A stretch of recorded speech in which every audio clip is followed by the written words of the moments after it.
Hey everybody, Daniel Harkavy. Welcome to another day of Leading in Difficult Times. Mission first, people always. This is a message for you leaders of businesses, leaders of organizations right here and right now. And you're being faced with some really difficult decisions. When writing my book, The 7 Perspectives of Effective Leaders, which will come out later this year, I interviewed a whole bunch of business and organizational leaders who were able to prop up the different perspectives in the book. And truthfully, that's what makes the book exciting to me, and I really wish that it were out right now, like I said a few weeks ago. In one of my interviews, one of the leaders shared this saying, and that is mission first, people always. It's a military term, and I did a little bit of research. I found this U.S. Air Force letter from 2005 where they talk about the complexity of being a leader in the military, because you always need to be focusing on executing the mission, but you need people to do it. So it's mission first, people always, they go hand in hand.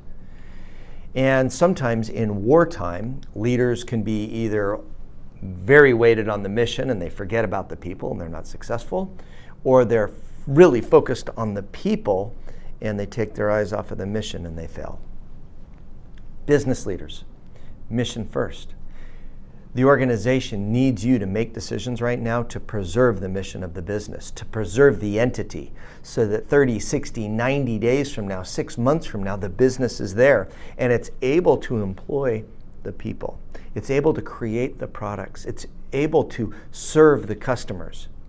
And if we take our eyes off of mission first and err to the side of people first, then we're going to get ourselves into trouble.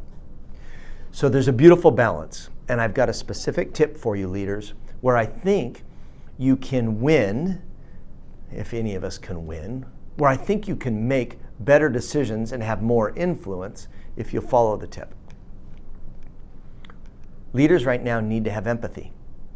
And as we make some of these difficult decisions, we need to be connected to the people that are going to find themselves on the other end of some of those decisions.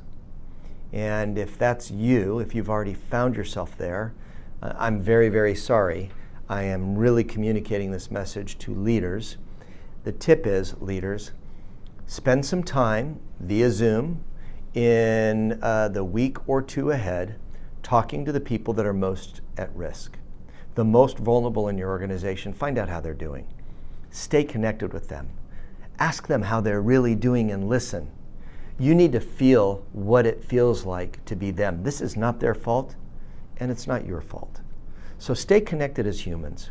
If you can spend some time now with the people that are most concerned about their jobs, or maybe they've already been furloughed, people that are most at risk, if you can spend some time with them and really care for them, what will happen is it's going to engage that beautiful part of you leaders, which is your heart.